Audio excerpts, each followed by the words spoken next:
Good evening from Los Angeles. I'm Tavis Smiley. Tonight, part 2 of our tribute to B.B. King, the legendary blues guitarist and club owner who recently passed away at the age of 89. We'll look back on our conversation when he visited this show in 2013. We're glad you've joined us. Part 2 of our tribute to the King of the Blues, B.B. King, coming up right now.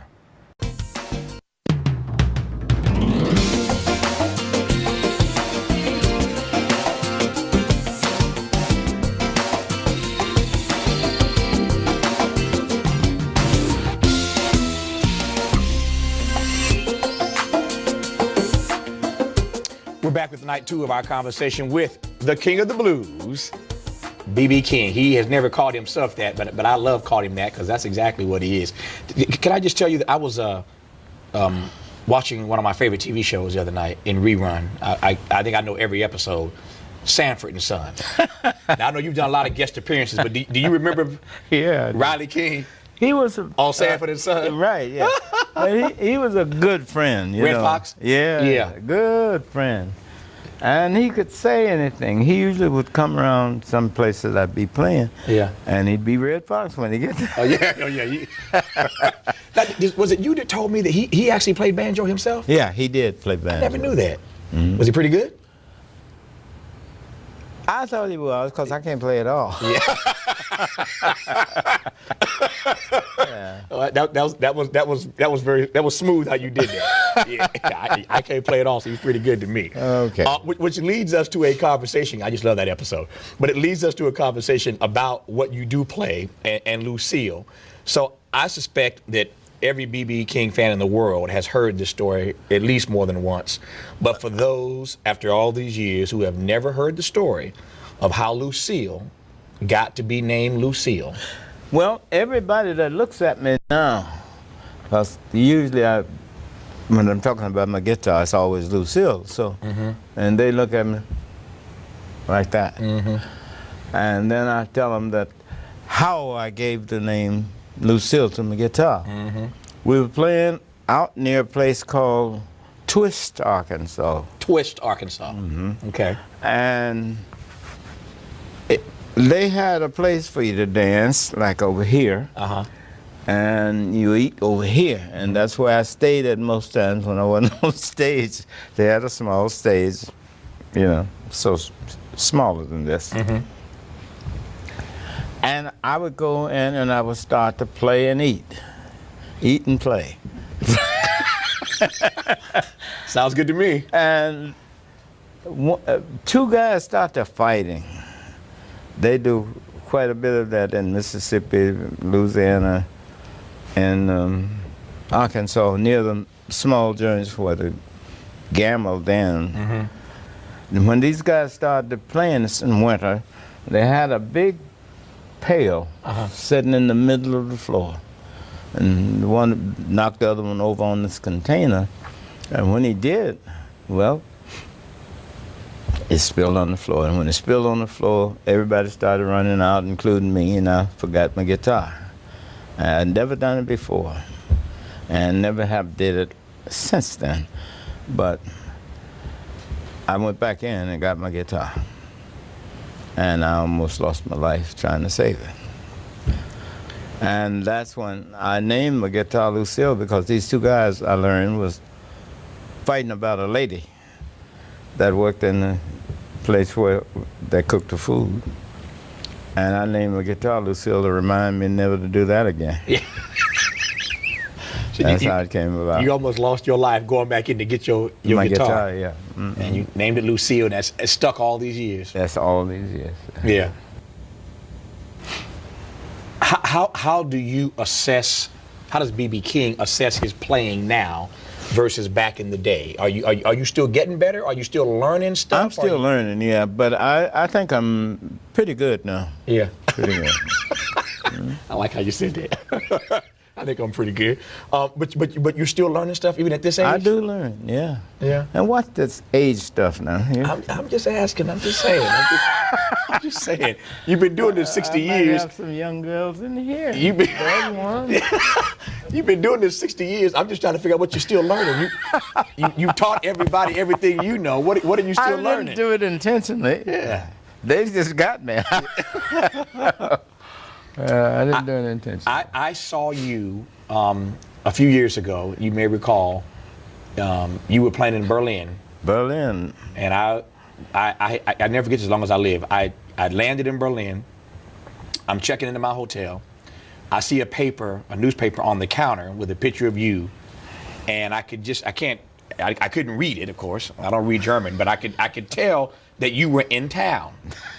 And I asked the person at the hotel checking me in, I said, "Is B.B. King here? And where's he playing?" And the lady grabbed the paper and picked it up as I was checking in, and she was like, "Oh no, Mr. Smiley, he was just here. He just left." I said, "Man, I come to Berlin for the first time. B.B. King is here, and I missed him." And she looked at it again. She says, "Oh, I'm sorry, Mr. Smiley, I'm mistaken. Tonight is his last night." And I got on the phone in my hotel room, and I started calling your people back here in the States. They got in touch with your people, and I went to the show that night, and I got a chance to see you in Berlin. And it was really interesting for me because I got a chance for the first time in my life to see you play in front of a European audience. So you've been going to Europe, you've gone so many times over the years. What's been the difference for you over the years of playing for, say, in Europe versus playing here? I hadn't played for white people. That's what it was, yeah. And when I started playing in Berlin, I had mostly white people. Right. We had some black people that was in service there that came out Right. nights, and the wives would come out the few nights I was there. Right. That was your first time playing for white people en masse when you started going to Yes, Europe. right. Yeah. So fast forward all these years later from when you first started going to Europe playing for white folk. Fast forward all these years later to the audiences that come to see you now, and not just you, but other blues guitarists. What do you make of the fact that these days, a genre that we created is celebrated by, in many ways, a lot more white folk celebrated by them than it is celebrated by us? I don't know why that is, but I'm glad that it is. Why are you glad about that? I get more people. What'd you say? Travis, I get more people. Oh, I got it. I get more people. I got it. Okay, so you got the black and the white. Yeah. So you get bigger audiences. There you go. I get it. And they pay well. Yeah, I'm sure they pay well. The white folk always pay well. I love that. I love the white I ain't people who gonna pay get well. into that. I You love got- it. you said that. Yeah, I I said did. it. I said I love the white people who pay well. But what? But You what? know but- what you just said. I love white people. I love them. Come on. I thought you said I like black people who pay well. I said I like white people. Black too. I like anybody paying well. Pay me, I'll show up. Just like I'm like you. If they paying, I'm gonna be there. If they paying, I'm playing. It's okay with me. Yeah, okay. All right. But it raises a serious question though, as what do you think happens to the art form long term if it isn't appreciated by our people the way it should be? That ain't to suggest that white people can't Well, love we the got blues. so many white people now. Exactly. So many white people now that play better than a lot of us black people now. Right. If you want to hear some good playing, you go to the white people and listen. Yeah. How much do you love Eric Clapton? More than I care to tell you. They may think I'm funny. Yeah. Yeah. He feels the same way about you, obviously. He talks about it all the time.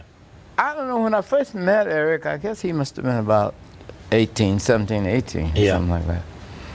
And we became friends right off. And I could tell then, though, that he liked to play blues, because every time he get with me, we always play blues. Right. I can play a few other things, but since I've been known as a blues singer, I think it's okay. Yeah. What else can you play that people might not be aware of other than blues? Bad.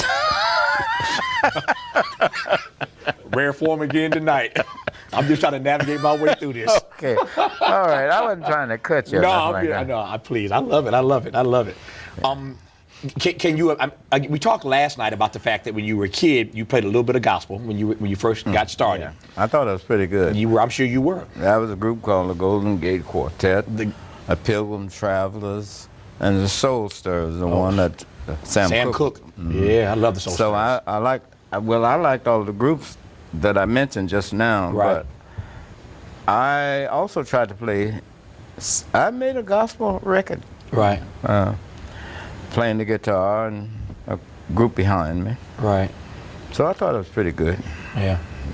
How have you maintained such a vigorous schedule? I mean, I'm trying to imagine over all these years how you have stayed on that bus, planes, trains, automobiles, and you're still doing it at almost 88. And you're wondering how I did it? Yeah, you've never decided, you never thought, I should just retire, I'm tired of doing this on You this. don't retire when you're broke. So no. So you can't retire. You can't retire. Huh? Not yet. Yeah. No. Are you being serious about that? Or are you pulling my leg? No, I'm serious. Very serious about it. Yeah. I only raise that because it goes back to the conversation we had last night about the fact that so many artists back in the day got ripped off by concert promoters. They got ripped off by record companies.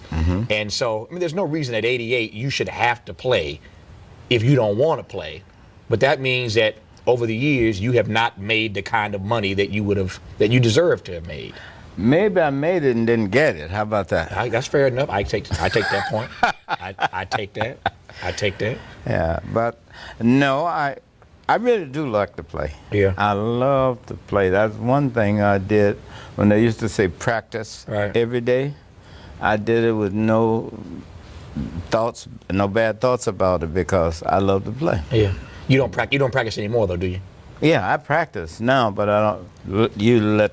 They don't see me practice. Yeah, but in the hotel room, on the bus or something, usually I have a room on the bus. And see, the bus is quartered off. Right. 3 or 4 guys can sleep.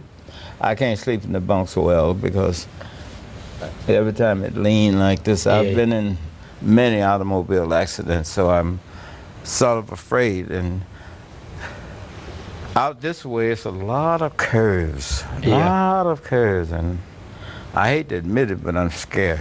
Yeah. Was there a particular accident over the course of your career that just kind of spooked you? Yeah. What happened? I can't take the shirt, pull that up. I guess I'm sort of like Morgan. Morgan Freeman with his arm injury. Well, you have an injury to your arm here? Yeah. All the way it starts back here and comes on into here. The doctors tell me that I had, I forgot the number of stitches it was from here, but that's what I had. Yeah. And glass was in from here to about here. And the doctors, we was near Shreveport, Louisiana. The doctors had a knife, like a butter knife, and they started doing this with it. And I thought they weren't paying much attention to me. They were trying to get the glass out. And they said they had to hurt me so they could tell where the glass was. Right. I ain't been back to them no more. That's a harrowing story about an accident on a tour bus in your career. But that arm was damaged, but it obviously wasn't damaged so badly that you couldn't recover from it and still play. What would have happened to you? What would you have done if your arm had been so damaged that you couldn't play guitar no more? I probably went back to picking cotton because I was good at that. Yeah, but if your arm is messed up, you couldn't do much or nothing with it. Not as much as I did before. Yeah. But it seemed like it was good as a practice. Yeah. It strengthened my arm. Yeah. What I was trying to get at with that question was whether if something had happened to you in the midst of your playing days and you couldn't play anymore, how that would have hurt you, how that would have impacted you. I'd go fishing. You go fishing. Yeah. You don't need both hands to fish. Yeah. You would have been okay with it? No, yeah. But I had to do something to eat. I didn't get this big for nothing. Yeah. Speaking of eating that good country food, the last time I saw you, which must have been about a month ago, I guess, we are honored on this, I should say before I ask B.B. King this question, we are honored on this TV program, as I'm sure I've mentioned before. My staff photographer for this TV show is the youngest child of Myrlie and Medgar Evers, the great civil rights icon Medgar Evers. His youngest child is my photographer, and his niece, Sheila Evers, is my makeup artist. Her father, Charles Evers, is the brother of Medgar Evers, and they're all friends with B.B. King for many, many years now. So the last time I saw you was just a month or so ago. We were in Mississippi for the 50th anniversary of the horrible assassination of Medgar Evers, and you were there to receive an award that I was honored to present to you. Yes. You played wonderfully, had a wonderful time that night. I'm glad somebody woke you up. I was not asleep, man. I was paying attention the whole time. Well, you hadn't seen me since, what, Germany? Yeah, no, I'd seen you since then. But we had a good time in Mississippi at this anniversary 50, yeah. for the 50th for Medgar Evers. I'm only raising that because I wonder over the years how you have used your music. And the Evers family, Charles Evers, always talks about this and thanks you. He's one of my best friends. He always talks about the fact that you have always been one of the persons when the civil rights community called upon you, you were there. Talk to me about your work and your music. I didn't do as much as I should have. I wanted to. Yeah. I did some, but I should have done much, much more than I did. Why do you say that? I see now so many things that's happening that's good. And black people was the cause of it. And that makes me almost cry. Because a lot of times I could have gone and I didn't. And I feel bad about it. All the things that was done for me. And a lot of the marches, white and black, marched when I should have. But there was a few times I did. But I never marched and did any of it that would have made things better for us that you guys did. Not as much as you should have. Yeah. See what and I take that and that's courageous of you and there's a lot of transparency in what you've just said. So I appreciate that comment. The flip side of that though is that as an artist, see, I've always thought that our artists are our best representation because you got a chance to say things, you got a chance to do things, you got a chance to with your craft show that we were so much more than people thought we were. And that's a contribution in its own way, is it not? Yes, it is. I suspect, you tell me, that's one regret that you have, but I suspect with all that you've been able to do in this life of yours, that you probably don't have too many regrets. I mean, you've done, I hate to borrow the phrase, but you seem to have done things your way. Oh, no. You have other regrets? Yeah, but many. I should play guitar much better than I do. Oh, come on, man. See, there you go with that mess again. I'm honest, serious. Okay, let me just, that statement to me is a joke, but let me just take it seriously. I wasn't joking. It was a joke to me because you play so well. But let me take you seriously for a second. What could you have done to play any better than you play now? Practice more. Practice more. Yeah. Now you tell me you don't practice sometime when you're alone, don't want nobody to hear you. Well, that's true. I'm always studying my work, Then trying to get better. Why you down on me? Because I can't help it. Because I ain't the king of the blues, man. I ain't sold a gazillion records around the world. I'm not beloved everywhere I go. And people standing up and crying when they see you walk in. You had a huge impact on people's lives. So I don't want you walking around feeling bad that you didn't practice enough. I don't cry about it, but I wish I had practiced more honestly. Yeah. As I tried to play like everybody I heard, and wound up not being able to play like Annie. But in the process of all that, in the process of trying to be a copy, you turned yourself into an original. I guess I did. No, I know you did, man. You may have listened to a lot of people, but you finally got what you were looking for was your own signature sound. For those who again don't know how Riley King became BB King, what does BB stand for anything? Where did BB King came from? Blues Boy. Blues Boy. Hey, We talked about that last I night. thought you say you was a fan. We talked about. I'm trying to help the fans out, man. I'm helping the fans out. And you ain't cooperating. I'm trying to set you up to give the audience some information that I already know. And I'm enjoying myself. Yeah. Go ahead. No, but BB, I wonder sometimes whether or not Riley King would have sounded as good as BB King. No, I don't think so. I don't think so either. I mean, I ain't trying to talk about your name or nothing. Put me down. No, I'm not trying to put your name down. I'm just saying BB King works, man. Yeah. Okay. All right. I ain't gonna say no more. That works. I was looking at your just long list of honors and accolades. And this is probably an unfair question because you have been awarded with every possible thing you could receive. As you look back on your career, is there something in particular that you are most proud of You're mad you didn't practice more. But that's on the downside. On the upside, on the sunny side, what are you most proud of all these years later? I've had so many friends and so much help from so many people.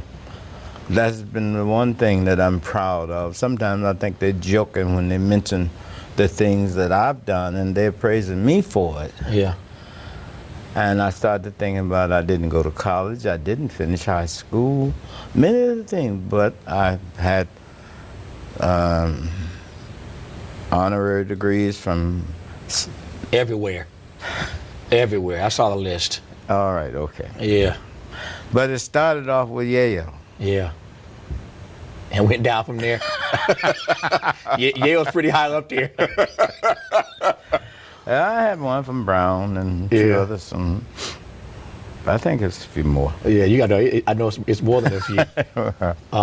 So you intend to play until you can't play no more? Is that the? I get scared about that sometimes. I be pretty hard on my drivers. Don't sling the curve. Yeah. No, if I could make the money you and some of the other guys I know. Yeah, here we go again. This is public television, man. You ain't on ABC tonight. This ain't NBC. Okay, all right. It's PBS, man.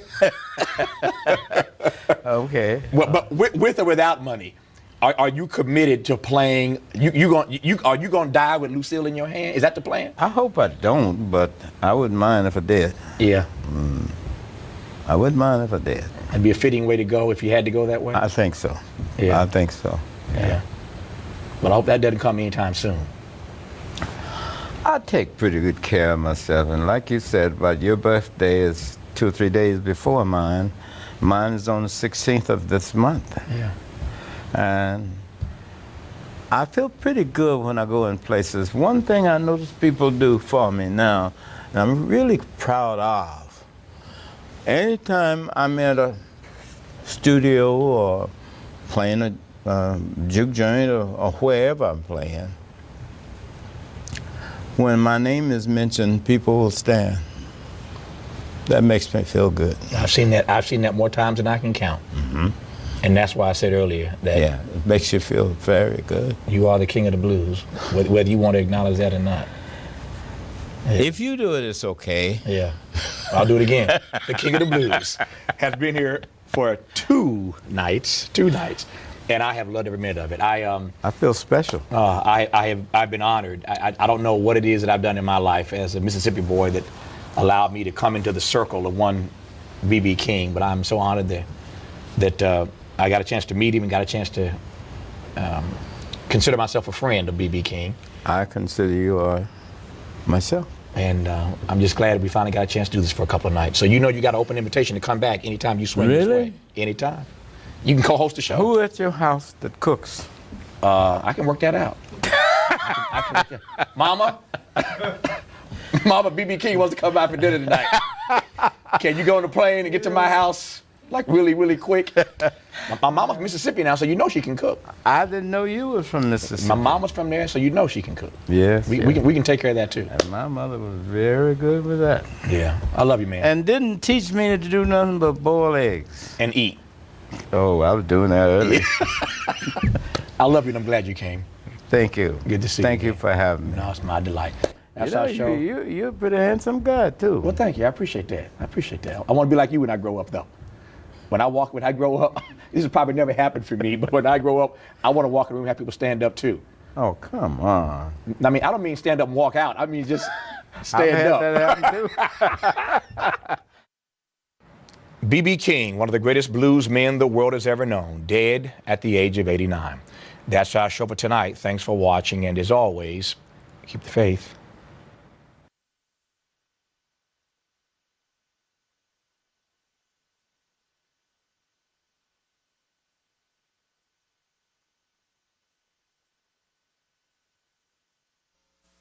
For more information on today's show, visit Tavis Smiley at pbs.org.